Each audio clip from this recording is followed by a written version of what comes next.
Je sais aussi qu'il y a des trains à prendre et puis je sais aussi que ces moments ont été longs et donc il faut maintenant arriver à l'essentiel. Je veux d'abord quand même commencer par remercier nos présidents de groupe qui ont été à l'origine de ces trois belles journées qui ont été effectivement très fructueuses, beaucoup de travail sur le fond, la démonstration que nous ne sommes pas simplement effectivement une histoire, mais aussi, comme je reprends les mots de Patrick à l'instant, aussi la capacité prospective et que nous sommes ceux qui pouvons apporter les réponses aux défis qui sont devant nous aujourd'hui. Remercier les collaboratrices, les collaborateurs qui aussi sont indispensables à notre activité et qui le font avec une fonction professionnelle que chacun leur reconnaît et donc merci à elles et eux. Alors, je ne veux pas répéter ce qui était dit et fort bien dit par d'autres avant moi. Je voudrais compléter, je voudrais revenir sur un certain nombre de sujets rapidement, mais le faire avec l'idée que nous devons nous compléter les uns les autres, ne pas être dans une forme de compétition, mais dans une forme de complémentarité qui sert ce que notre histoire est, ce que nous sommes nous-mêmes, et donc revenir d'abord sur notre identité. Je sais que parfois, au-delà de ces murs, on se pose la question de savoir quelle est notre identité. Nous sommes socialistes. Socialistes, c'est simplement l'idée que nous sommes attachés à la question sociale et nous sommes aussi attachés à comprendre ce que sont les mouvements qui font vibrer, qui font avancer une société. Et je veux revenir sur trois mouvements qui ont, au cours de l'année passée, été les mouvements singuliers qui nous ont alertés, qui ont été ceux sur lesquels nous devons maintenant nous appuyer. Et je le dis d'autant plus fort que ce sont trois mouvements pour lesquels nous aurions dû être naturellement le réceptacle, le débouché politique. Or, ce n'est pas si évident et vous allez comprendre où je veux en venir. Premier de ces mouvements, c'est le mouvement MeToo. Deuxième de ces mouvements, c'est le mouvement des Gilets jaunes. Le troisième, c'est celui des marches pour le climat. Ces trois mouvements ont été en fait la sève qui coule dans les veines de la société française et qui a montré en fait une soif nouvelle d'égalité, MeToo, une soif de justice, les Gilets jaunes, et une soif aussi d'écologie, ce sont les marches pour le climat. Nous ne sommes pas naturellement aujourd'hui, alors que dans une histoire plus ancienne, nous aurions été naturellement le débouché de ces mouvements, qui auraient trouvé spontanément le fait que nous devions être sur le plan électoral la correspondance de leur combat. Mais aujourd'hui, le risque, il est différent. C'est-à-dire que nous sommes dans une situation où, reprenez ces différents mouvements, je passe MeToo qui est un peu particulier, mais revenons sur la question des Gilets jaunes. L'évidence, c'est que le risque, c'est un risque populiste, c'est un risque d'un basculement vers une forme de radicalité non maîtrisée, avec un rejet de tout ce que peuvent représenter les élites dans leur grande diversité, et la volonté, en fait, d'un dégagisme sans fin qui, en fait, n'a pas d'autre objectif que d'entretenir son propre mouvement. Les marches pour le climat, là aussi, le risque existe. Le risque existe de voir une jeunesse progressivement se radicaliser contre l'ensemble de ses gouvernants, passé, présent ou futur, considérer que la seule façon de progresser, c'est l'activisme, et de voir renaître ce qui, il y a quelques années, en Angleterre, avait largement influencé la gauche, et surtout l'extrême gauche britannique, cette idée que, au fond, la question du pouvoir n'est plus une question. La question, c'est comment est-ce que par la résistance, par les mouvements sociaux, on arrive finalement à obtenir ce que nous n'arrivons plus à obtenir par les urnes. Ces dangers-là, ils existent. Et il y a aujourd'hui, de notre part, la nécessité d'être justement à nouveau le correspondant de ces mouvements. Être à nouveau en prise avec ce qu'ils apportent, avec les combats qu'ils font naître, avec les générations qu'ils lèvent aussi. Et c'est la raison pour laquelle nous devons non pas à nous-mêmes, comme l'a fait Emmanuel Macron, opposer les fins de mois à la fin du monde, opposer la question écologique à la question sociale, mais au contraire, faire en sorte de les faire se rencontrer, se concilier, parce que c'est là aussi notre identité.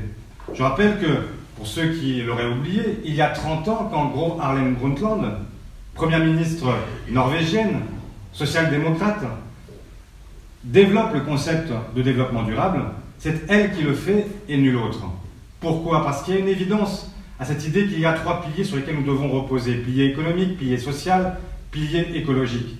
Parce que ces 2 combats-là ne se disjoignent pas, ils ne s'opposent pas, ils se rejoignent.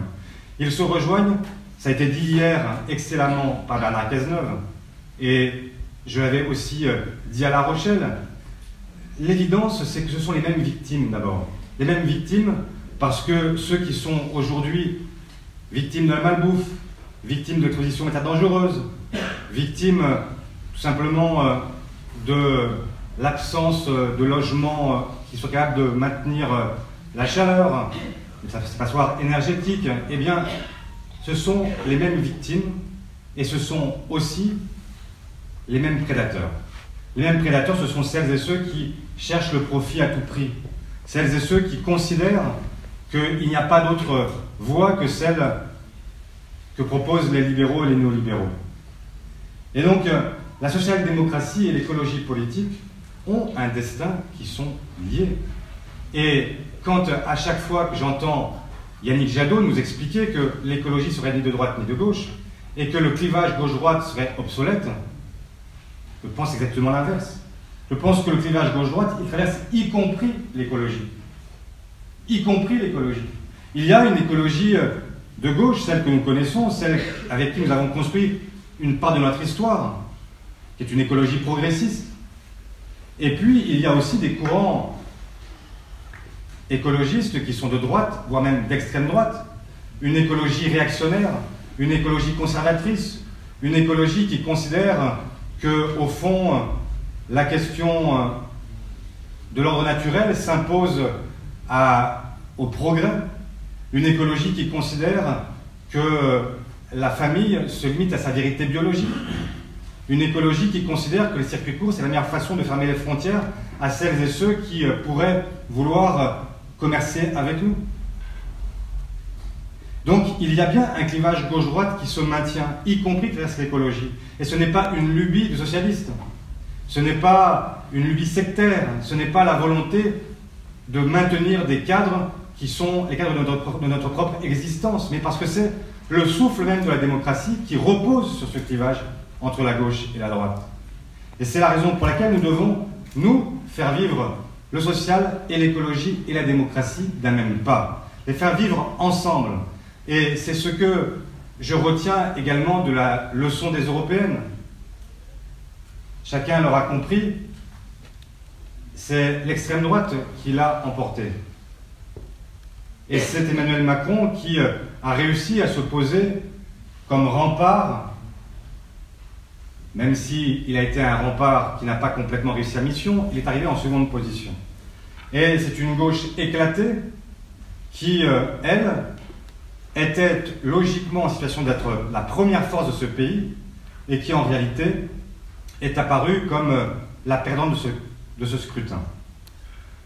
Et donc, notre travail, à nous, doit être aujourd'hui d'arriver à rassembler ces forces, à faire en sorte que, plutôt que de se regarder en chien de faïence, de continuer à considérer que le principal adversaire est dans ce camp-là, nous tourner vers l'adversaire, celui que tout à l'heure j'ai désigné, l'adversaire libéral, l'adversaire populiste, qui, lui, s'entretient, plutôt que ces 2 forces-là s'entretiennent l'une l'autre, le camp de la peur contre le camp de l'argent, chacun utilisant la force de l'autre pour pouvoir se maintenir. Et donc nous avons, nous, dans ce moment-là, une responsabilité particulière, parce que nous ne sommes pas simplement garants de notre propre existence, nous sommes garants de l'existence d'un camp politique. Ce 3e pilier de la vie démocratique, il n'est pas spontanément présent dans la vie politique. Regardez d'autres pays dans le monde qui ont vu progressivement l'effacement, oui, l'effacement de ce camp politique. C'est le cas des États-Unis, Alors vous avez de temps en temps un Sanders qui réapparaît et on se dit, tiens, c'était pas si mal quand la gauche avait quelque chose à dire, mais qui reste un courant minoritaire. Regardez Israël, où nos amis ont quasiment disparu, et où vous avez un affrontement qui se situe entre les libéraux, parfois même la droite, et les populistes. Et ce camp auquel nous appartenons, il disparaît totalement. Totalement. Et ce qui pèse aujourd'hui sur la social-démocratie européenne, c'est ce risque-là. Et donc c'est la raison pour laquelle notre responsabilité n'est pas exclusivement de se poser la question de nous-mêmes, mais de se poser la question plus générale de maintenir un camp politique, même de le faire exister. Alors comment est-ce qu'on fait? Comment est-ce qu'on fait pour répondre à toutes ces questions? Comment est-ce qu'on fait pour répondre aux Gilets jaunes? Comment est-ce qu'on fait pour répondre au mouvement MeToo? Comment est-ce qu'on fait pour répondre aux marches pour le climat? Eh bien, il y a des recettes qui ont été données par d'autres avant moi et sur lesquelles je pense qu'il n'y a pas en réalité d'autre chose que de reprendre le chemin qu'ils ont tracé avant moi. Et je pense évidemment à celui qui a su permettre la renaissance de notre formation politique dans les années 70, je pense évidemment à François Mitterrand. François Mitterrand, ce n'est pas forcément celui auquel tout le monde pensait. Il était l'homme de la quatrième. En 68, il n'est pas le héros de 68. Il est même de ceux qui sont écartés de ce grand mouvement social. Mais, dans les années 70, ce que fait François Mitterrand, c'est qu'il s'appuie justement, y compris sur des gens qui ont commencé par le conspuer, qui ont commencé par l'agresser, qui ont commencé par dire qu'il ne pouvait pas être celui qui pouvait porter le drapeau de la gauche. Et c'est cet homme-là qui va dans le Larzac et qui commence par recevoir des cailloux. C'est cet homme-là qui accueille dans notre siège à l'époque de la cité Malesherbes. Ça me permet de saluer Laurent Cohen et la Fondation Jean Jaurès, qui occupe ses locaux désormais. C'est là qu'il accueille une radio libre. Est-ce que François Mitterrand était celui qui était le plus favorable aux radios libres au départ? Je n'en sais rien. Mais ce que je sais, c'est que sur le mouvement féministe, sur tous les mouvements alternatifs, sur l'ensemble de la gauche, à une époque où la gauche, rappelons-nous quand même, la gauche n'était pas ce qu'elle est aujourd'hui. Les différences avec nos amis communistes étaient infiniment supérieures à ce qu'elles sont aujourd'hui, y compris pour nous avec les insoumis. C'était un parti communiste dominé encore par l'Union soviétique, où Georges Marchais prenait encore ses consignes, non pas place du colonel Fabien, mais directement à Moscou. Et c'est cette capacité-là à se penser, non pas comme une force réduite, repliée sur elle-même, mais une force qui est offensive et qui cherche à organiser l'ensemble de ce camp politique qui permet la victoire de 81. Et donc aujourd'hui, la question pour nous n'est pas de nous refermer sur nous-mêmes, mais bien d'aller dialoguer avec d'autres, ce que j'ai dit à La Rochelle. Ni effacement, ni isolement, mais rassemblement. Parce que c'est ça la voie, c'est ça le chemin que nous devons emprunter. Être la force qui permet à toutes les autres forces de s'organiser ensemble, de se penser ensemble pour prendre le pouvoir ensemble. Parce que j'y reviens. Tout à l'heure, je disais que le risque existe de voir une partie de la gauche penser que le pouvoir n'est plus la question et qu'il n'est plus question que de résistance et de témoignage. Si nous sommes, nous, précisément ce qu'on appelle parfois la gauche de gouvernement, ce n'est pas simplement parce que nous voudrions le pouvoir pour le pouvoir, parce que nous voudrions retrouver des voitures, des chauffeurs et des ministères. Nous sommes la gauche du gouvernement parce que depuis plus d'un siècle, nous savons que pour transformer, la seule façon d'y parvenir, c'est encore de gouverner. Et donc, si nous voulons gouverner, et y compris avec d'autres, dans la période qui s'ouvre, nous devons dialoguer, discuter, nous confronter. Il ne s'agit pas de s'aligner et de considérer que tout ce qui se dit chez les autres vaudrait désormais parole d'évangile. Mais il faut aussi comprendre que, pour les autres, s'aligner sur nous n'est pas possible. Et ça va donc être un dialogue fructueux. Si ce dialogue n'existe pas, s'il n'y a pas cette volonté commune, alors le chemin, chacun le connaît aussi. Nous avons été alertés à 2 reprises, et même peut-être à 3 si on prend les élections européennes. Ces 2 alertes, elles ont été suffisamment fortes, ces coups de tonnerre, comme aurait dit Lionel Jospin. Nous avons suffisamment entendu en 2002, en 2017, pour ne pas comprendre ce qui est devant nous.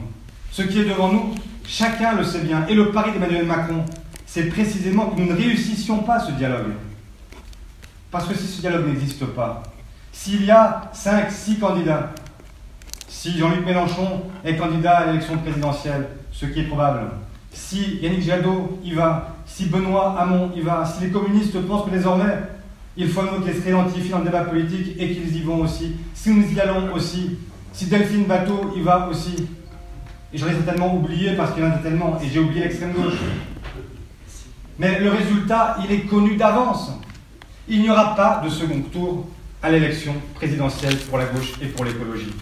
S'il n'y a pas de second tour, une troisième fois pour la gauche et pour l'écologie, alors nous prenons un risque considérable sous une république qui reste la 5e, et dans laquelle le débat s'organise principalement autour de la question présidentielle.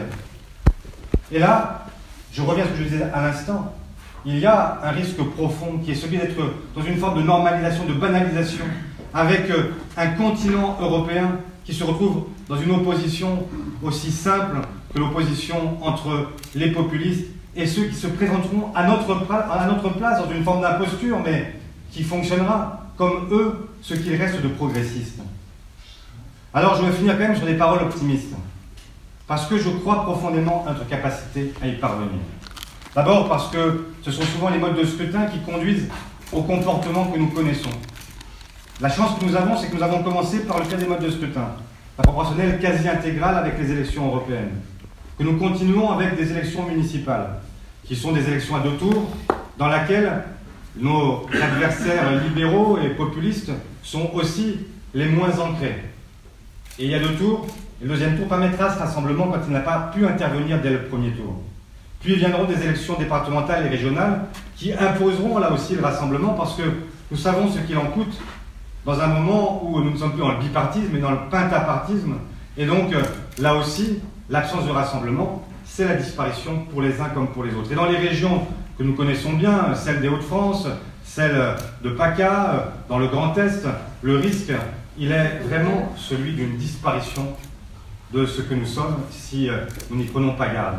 Et donc, d'abord, les modes de scrutin conduisent à des comportements différents. Et moi, je souhaite qu'à chaque étape, nous soyons en mesure de proposer à nos partenaires de nouveaux processus qui permettent de conduire à des combats communs. Ensuite, l'autre note optimiste sur laquelle je veux revenir, c'est que nous avons, et l'histoire va vite, va tellement vite.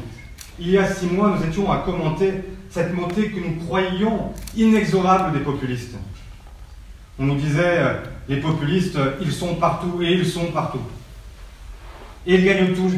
Et il n'y a plus un endroit en Europe, même dans le monde, et même en Amérique latine, où ils ne sont pas en train de prendre des positions et le pouvoir. Et 6 mois plus tard, qu'observe-t-on? Salvini.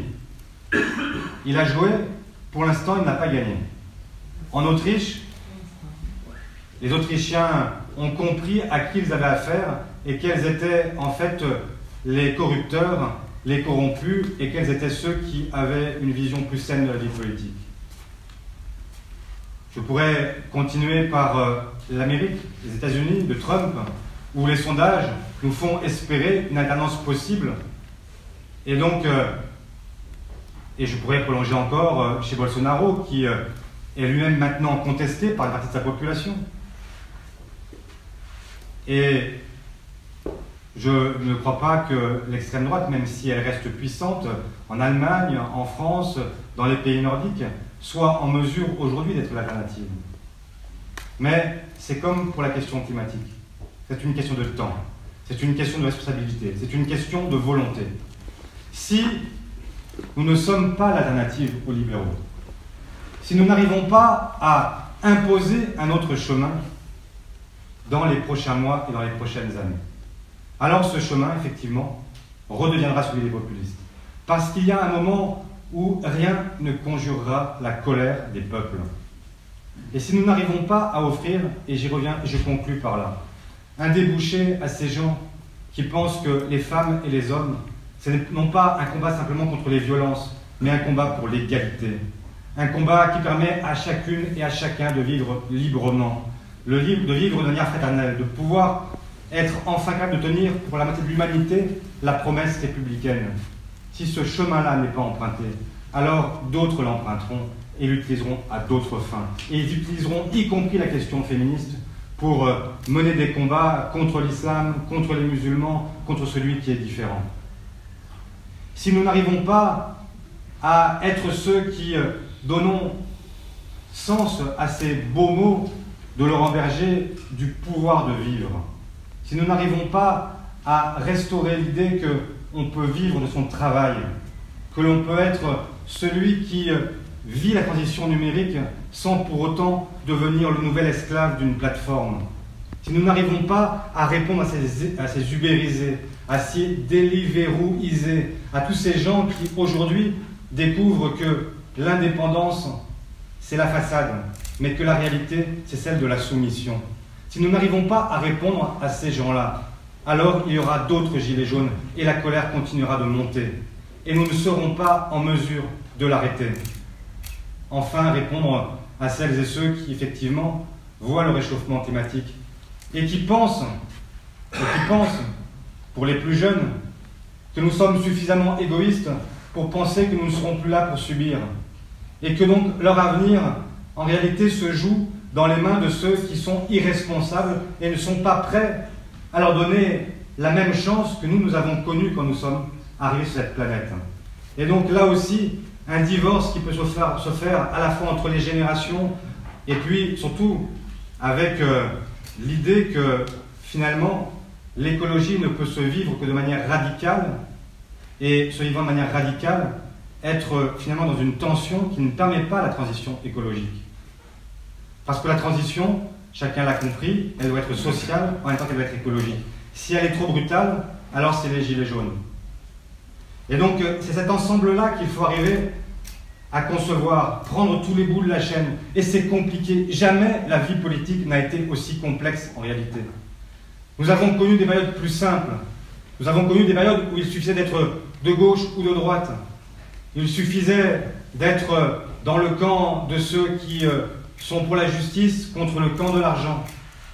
Aujourd'hui, chacun l'a bien compris, la diversité des approches, des identités, des clivages fait que nous avons une sensibilité accrue à trouver pour répondre à l'ensemble de ces mouvements.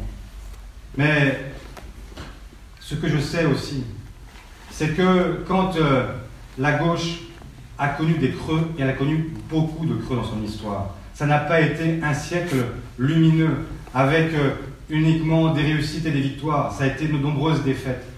Mais qu'à chaque fois, quand elle a puisé en elle-même, quand elle a su être à la fois en correspondance avec la société française, en correspondance avec l'ensemble de ses partenaires, quand elle a su maintenir ce dialogue, eh bien, elle a su aussi trouver une énergie qui à chaque fois lui a permis de l'emporter et surtout de changer la vie. Parce que nous avons effectivement changé la vie. Jamais suffisamment, mais toujours ce modèle social, français, européen, il y a une seule force qu'on le doit, c'est la force social-démocrate. Et donc, chers camarades, chers amis, si nous savons être à la fois suffisamment ambitieux et suffisamment modestes, si nous savons être à la fois capables de comprendre nos défaites et de construire nos prochaines victoires, alors je crois effectivement que ces victoires, elles ne sont pas si loin de nous. Et que le moment viendra peut-être plus vite qu'on ne l'imagine, où à nouveau, ce sera la gauche, l'écologie qui seront appelés aux responsabilités.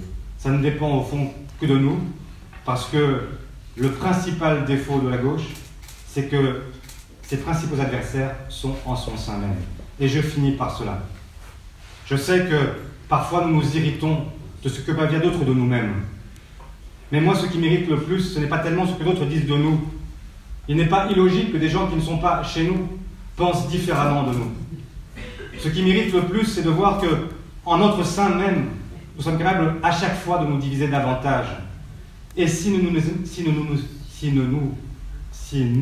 nous aimons pas nous-mêmes, comment pouvez-vous imaginer que d'autres nous aiment à notre propre place? C'est la raison pour laquelle je nous souhaite, comme ça a été le cas pendant ces journées, comme ça a été le cas à La Rochelle, comme ça sera le cas dans les prochaines semaines et les prochains mois nous allons construire de nouveaux forums pour discuter avec l'ensemble du monde intellectuel, associatif, les ONG, etc.